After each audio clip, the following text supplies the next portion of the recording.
Bismillahirrahmanirrahim. Assalamualaikum warahmatullahi wabarakatuh. Kembali lagi bersama saya Ibu Dila, mata pelajaran PPKN. Hari ini kita akan membahas mengenai bab 2 tentang norma dan keadilan.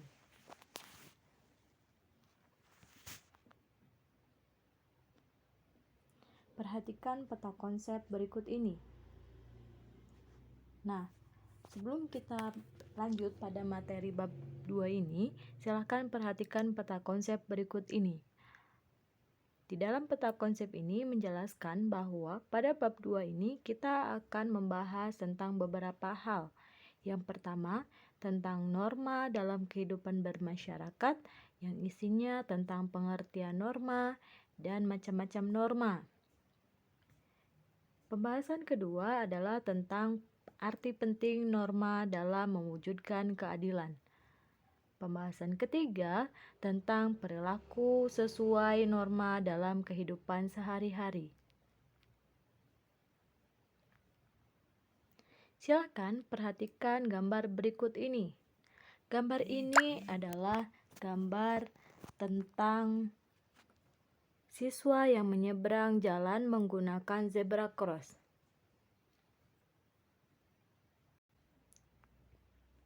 Kegiatan ini juga sering kalian lakukan ya, setiap pagi kalian menyeberang jalan. Nah, diusahakan kalian harus menyeberang jalan di zebra cross. Gambar di samping ini mencerminkan sikap menaati aturan dan hukum yang berlaku di masyarakat, yaitu menyeberang di zebra cross. Dengan kalian menaati hukum, maka akan tercipta kehidupan yang aman, tertib, dan damai. Nah, sekarang perhatikan gambar berikut ini. Wah, ramai sekali ya. Gambar ini adalah tentang lalu lintas. Ada mobil, motor, bis. Kita bisa menyaksikan kesemrawutan pengendara mobil yang saling merebut jalan dan kadang-kadang melanggar aturan lalu lintas. Kemudian ada juga pengendara motor yang saling merebut jalan juga. Pertanyaannya, apakah yang akan kalian lakukan jika melihat kondisi seperti itu? Apakah kalian akan mengikuti jejak mereka? Tentu tidak ya. Kamu sebagai generasi penerus bangsa sudah seharusnya memahami apa itu norma, bagaimana norma mengatur kehidupan bermasyarakat. Nah, oleh sebab itu, agar kalian dapat menjalani kehidupan bermasyarakat yang aman, tertib, dan damai, mari kita belajar tentang norma. Bagian A ini tentang norma dalam kehidupan bermasyarakat. Nah, dibagi menjadi dua bahasan, yaitu tentang pengertian norma dan macam-macam norma.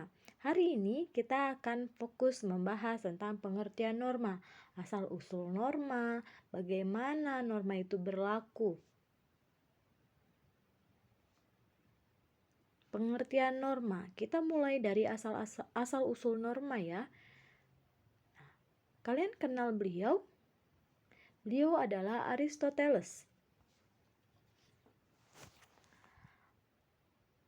Sejak kelahiran hingga akhir hayatnya, manusia selalu hidup berkelompok. Seorang ahli filsafat bangsa Yunani yang bernama Aristoteles. Nah, Aristoteles ini seorang ahli filsafat bangsa Yunani. Dalam bukunya yang berjudul Politics mengatakan bahwa manusia adalah zoon politikon. Artinya, manusia selalu hidup berkelompok dalam masyarakat. Dengan demikian, manusia merupakan bagian dari manusia lain yang hidup bersama-sama.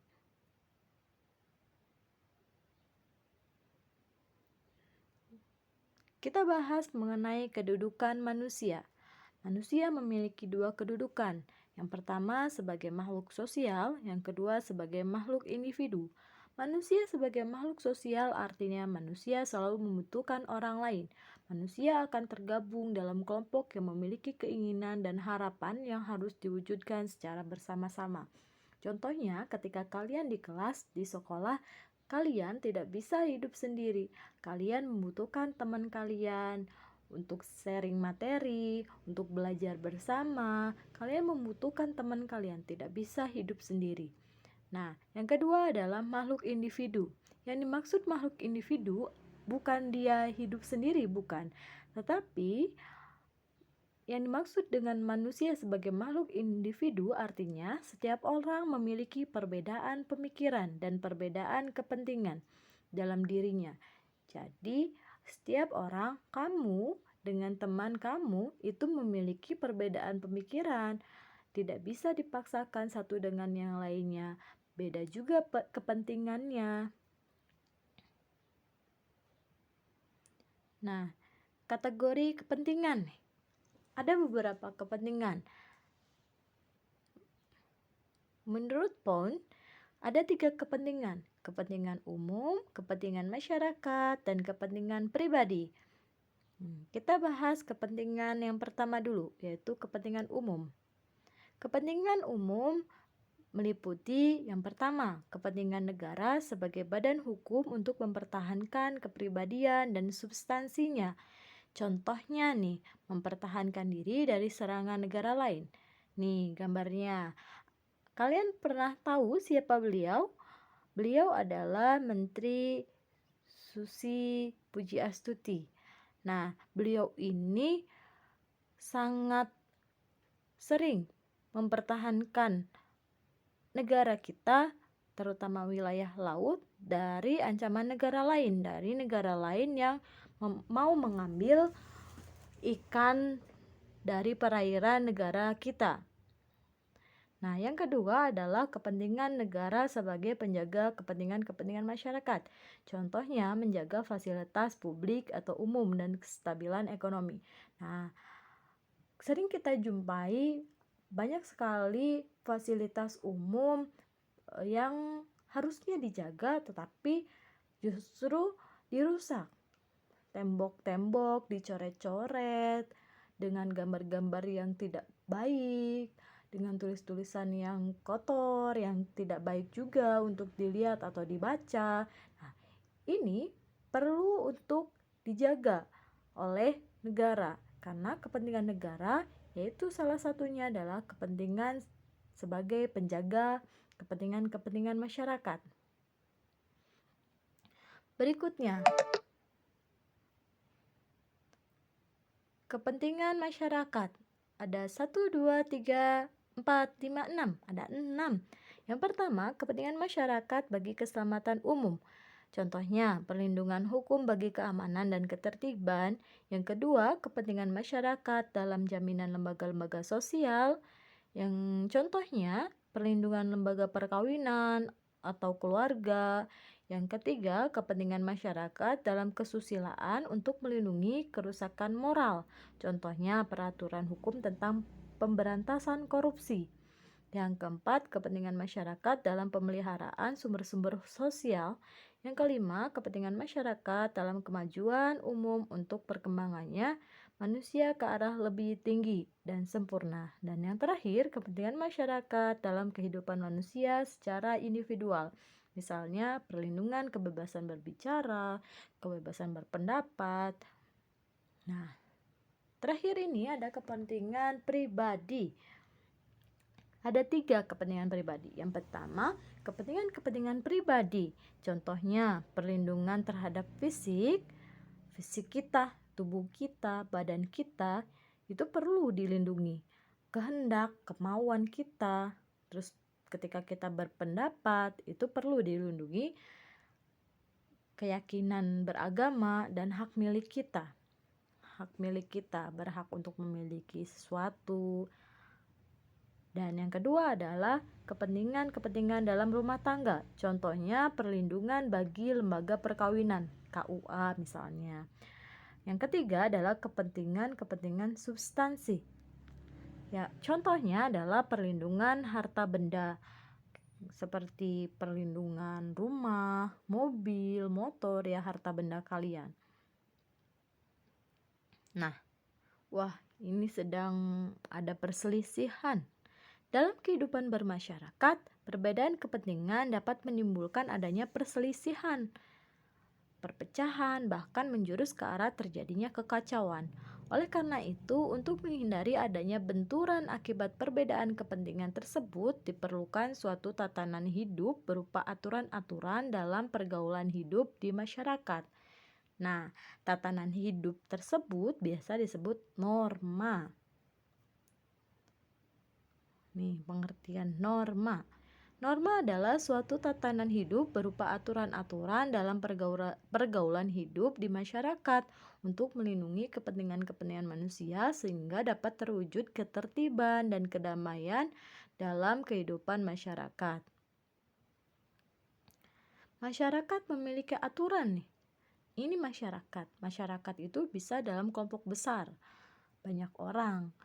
Bisa juga dalam kelompok kecil, 2 orang atau 3 orang gitu. Pokoknya kelompok kecil. Nah, masyarakat-masyarakat ini yang berkumpul ini pasti memiliki aturan. Cicero, seorang ahli hukum bangsa Romawi mengatakan, ubi societas ibi ius, artinya di mana ada masyarakat, di situ ada hukum. Di mana ada 2 orang atau lebih, maka hukum adalah sesuatu yang wajib ada untuk mengatur hubungan antara 2 orang atau lebih tersebut, supaya tidak terjadi kekacauan. Jadi, ketika kalian hidup di masyarakat atau berteman dengan seseorang, pasti ada hukumnya. Ada hukum yang mengatur, ada norma yang mengaturnya, agar bisa hidup berdampingan dengan aman, tentram, damai, tidak terjadi kekacauan. Nah, ini masyarakat Indonesia. Indonesia ini sangat luas, terdiri dari 34 provinsi dan banyak sekali suku-suku yang ada di masyarakat Indonesia. Setiap kelompok masyarakat ini yang ada di Indonesia ini memiliki perbedaan corak,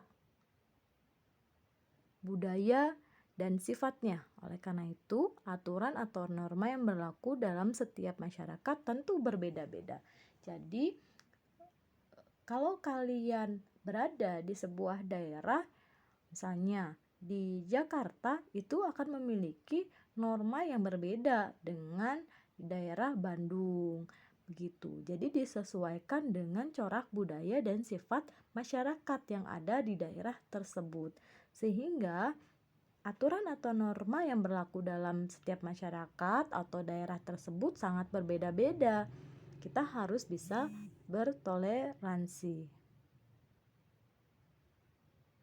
Nah, selanjutnya akan dibahas tentang klasifikasi atau macam-macam norma. Untuk pertemuan hari ini dicukupkan sampai di sini. Jangan lupa dicatat materi yang sudah Ibu jelaskan, kemudian dirapihkan catatannya. Nanti ketika bertemu dengan Ibu akan menilai bagaimana catatan kalian. Terima kasih ya. Jangan lupa untuk like, komen, dan subscribe. Terima kasih.